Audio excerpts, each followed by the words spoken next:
नमस्कार दोस्तों, आप सब कैसे हो। तो दोस्तों, जैसा कि आपको मालूम ही है कि आरपीएफ की वैकेंसी आ चुकी है और इसका एक नोटिस जो है दोस्तों वो पूरे जो है सोशल मीडिया पे वायरल हो रहा है। ठीक है, और इसमें जो है वैकेंसी 4000 से भी ज़्यादा दिखाई गई दोस्तों। लेकिन दोस्तों शाम में ये खबर आती है पीआईबी के द्वारा कि ये जो है फेक है, यानी पीआईबी ने फैक्ट चेक के जरिए इसको फेक माना है, क्योंकि उसका कहना है कि अभी तक रेलवे मंत्रालय की तरफ से ऐसी कोई वैकेंसी जो है वो जारी नहीं की गई है।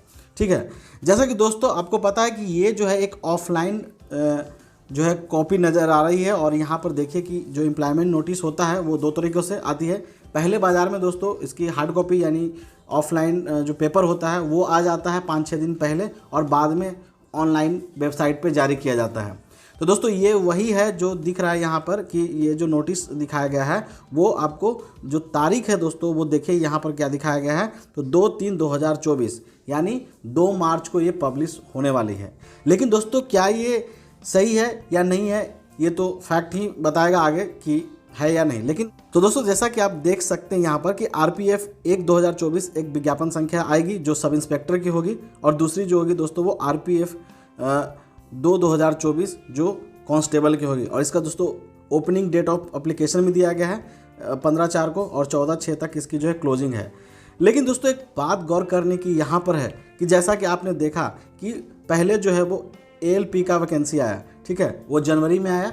ठीक है, तो जनवरी में आया तो उसकी जो एम्प्लॉयमेंट नोटिस नंबर क्या थी, यानी 1/2024। ठीक है, गौर कीजिएगा। और उसके बाद टेक्नीशियन का आया फरवरी में, जिसका क्या था दोस्तों कि 2/2024। अब यहाँ पर देखिए अगर ये वैकेंसी जो है जैसा कि आपको डेट में नीचे दिख रहा है यहाँ पे कि ये क्या है, तो 2/3/2024 को ये मतलब आने वाली है मार्च के महीने में। ठीक है, तो अब यहाँ पर एक चीज़ कहते हैं कि जो नोटिस आनी है और एम्प्लॉयमेंट जो न्यूज़ में ये बताया गया है कि इस तरह की जो है नोटिफिकेशन आउट होगी जो यहाँ पर मेंशन है। तो दोस्तों अगर ये मार्च में अगर वैकेंसी आने वाली है तो उसके लिए तो एम्प्लॉयमेंट नोटिस जो होना चाहिए वो 3/2024 होना चाहिए अकॉर्डिंग टू रेलवे, क्योंकि हर एक महीने जिस तरह से वैकेंसी आ रही है उसके हिसाब से ही जो है वो एम्प्लॉयमेंट नोटिस को पब्लिश किया जा रहा है। ठीक है, तो कहीं ना कहीं मुझे यहाँ पे डाउट लग रहा है कि ये पूरी तरह से सही नहीं है। और जैसा कि दोस्तों पीआईबी ने ही इसको फेक बताया है और किसी भी तरह से इसके पूरी तरह से सही होने का दावा नहीं किया है, यानी पूरी तरह से ये फेक है। और एक बात और भी कहें, जो एम्प्लॉयमेंट नोटिस आती है दोस्तों वो किसके अंतर्गत आती है, मिनिस्ट्री ऑफ लेबर लॉ के अंतर्गत आती है। ठीक है, जो भारत की ही एक मंत्रालय है। और पीआईबी जो है वो ब्रॉडकास्टिंग के अंदर कार्य करती है, और ब्रॉडकास्टिंग जो है आपको पता है कि वो भी एक मंत्रालय है। ठीक है, तो जो भी फैक्ट चेक होता है दोस्तों वो पूरी तरह से कोऑर्डिनेट करके होता है, क्योंकि चूँकि वो गवर्नमेंट की सारी चीज़ें हैं तो कम्युनिकेट करके किया जाता है कि क्या ये सही है कि नहीं, क्योंकि बिल्कुल ऐसे पब्लिश नहीं किया गया है पीआईबी के द्वारा। तो कह सकते हैं कि पीआईबी ने पूरी फैक्ट को जांच पड़ताल करके ही इस तरह के जो नोटिस को सोशल मीडिया पर फैलाया गया है उसको फेक बताया है।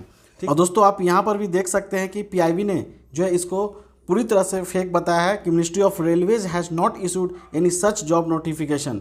ठीक है, ये फेक पूरी तरह से है दोस्तों, और ये फेक का जो सिंबल होता है ये भी जो है वो पीआईबी ने लगाया है। तो ये बात कहीं यहाँ पर कि अब बहुत सारे लोग सोचते होंगे कि ये सही है, लेकिन कहीं ना कहीं मेरा ये कहना है कि ये सही नहीं है दोस्तों। फिर भी मैं 100% तो श्योर नहीं हूँ, अगर ये आती है तो बहुत अच्छी बात है। ठीक है, लेकिन इस तरह से जो ये नोटिस सोशल मीडिया पर वायरल है वो पूरी तरह से जो है वो ट्रूथ के कंपैरिजन में अगर कहें तो ये सही नहीं उतर रही है। ठीक है, और इसमें एक चीज़ दिया भी गया है, सब चीज़ पूरे अच्छे तरीके से दे दिया, कब कैसे अप्लाई करना है, क्या सैलरी रहेगी, क्या एज रहेगी, टोटल A to Z सब बताया गया है दोस्तों। और यहाँ भी देखिए कि आप देखेंगे यहाँ के पूरे आरआरबीज का नाम दिया गया है। और जैसा कि पहले जो दोस्तों शॉर्ट नोटिस निकला था उसमें क्या कहा गया था कि जो फिजिकल वगैरह रहेगा वो आरपीएफ कंडक्ट कराएगी, और बाकी जो एग्ज़ाम लेने का जो प्रोसेस है वो रेलवे रिक्रूटमेंट बोर्ड के द्वारा किया जाएगा। तो दोस्तों ये तो मानते हैं कि चलो सही बात है। और एक चीज़ यहाँ देखिए एम्प्लॉयमेंट नोटिस में क्या यानी 49वें पेज पे ये दिखेगा, ऐसा भी यहाँ पे लिखा हुआ है। और जैसा कि आप डेट भी यहाँ पे देख सकते हैं। एम्प्लॉयमेंट न्यूज़ गवर्नमेंट.in यानी ये इसकी वेबसाइट है और यहीं पर जो है वो पब्लिश की जाती है। हालांकि दोस्तों यहाँ पर जो है वो बाज़ार में जब आ जाती है पेपर, उसके बाद ही यहाँ पे अपलोड की जाती है। पहले जो है वो हार्ड कॉपी आती है जो बाज़ार में आती है, और यहाँ पर हिंदी और इंग्लिश दोनों में जो है वो पब्लिश होती है नोटिफिकेशन। तो दोस्तों यहाँ पर भी तो उस तरह का अपडेट अभी फ़िलहाल तो नहीं है, लेकिन बाद में अगर आती है तो कोई बड़ी बात नहीं होगी, ठीक है। लेकिन ये यहाँ देखें कि किसी भी तरह से जो पोर्टल है या फिर जो ऑथेंटिक गवर्नमेंट की वेबसाइट है उस पर ये शो तो नहीं किया गया है, ना ही मिनिस्ट्री ऑफ रेलवे के द्वारा कोई इस तरह से बात की गई है, ट्विटर हैंडल हो या वेबसाइट हो, कुछ भी किसी तरह का, ठीक है। तो अब ये यहाँ पर काफ़ी कन्फ्यूजन वाली बात हो चुकी है कि ये क्या सही है या गलत है। लेकिन दोस्तों मेरा यही कहना है, यहाँ पर जिस तरह का ये नोटिफिकेशन है मुझे किसी भी तरह से सही नहीं लग रहा है, ठीक है। तो आप लोग बिल्कुल जब वैकेंसी की नोटिस आएगी तभी भरोसा करें, वरना मैं आपको बिल्कुल ये ओपिनियन दूंगा कि इस पर आप भरोसा मत करें। ऐसे भी दोस्तों 5-6 दिन की बात है, जब आ जाएगी तो पता ही चल जाएगा, उसमें कोई बड़ी बात नहीं है कि ज़्यादा लॉस हो जाएगा, ऐसा कोई बड़ी बात नहीं है, ठीक है। तो उम्मीद करता हूँ आपको ये समझ में आ गया होगा, और ऐसे ही लेटेस्ट अपडेट के लिए मेरे चैनल को सब्सक्राइब करें, और वीडियो अच्छी लगे तो शेयर ज़रूर करें और वीडियो को लाइक भी करें, ठीक है। मिलते हैं नेक्स्ट वीडियो में, तब तक के लिए जय हिंद।